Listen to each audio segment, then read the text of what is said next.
Хангул дүүргийн 4, 7, 11 дугаар хорооны нутаг дэвсгэрт байрлах иргэдийн хувийн орон сууцнаас түүхийн ховор эд зүйл үнэт эдлэл алдагдаж иргэдэд онц их хэмжээний хохирол учирсан.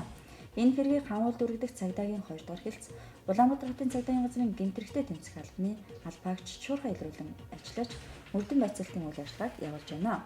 Энэ хэргийг Монгол улсын иргэн 1977 онд ирсэн эрхтэй Кен, Бүгд найрамд Солонгос улсын иргэн 1971 онд ирсэн Б-тэй урьдчилан үгсэн тохиролцож зохион байгуулалтаагаар үйлдсэн мөрдөн байцаалтын явцад тогтоогдсон байна. Хулгайд алдагдсан их хэмжээний үнэт эдэл түүхийн ховор эд зүйлийг с ижигтнүүдээс хураан авчээ. Эдгээр этгээдүүд нь өөр хэд хэдэн айдлаас хулгай хийхээр сулж байсан нь баримт шалгалтын явцад илэрсэн байна.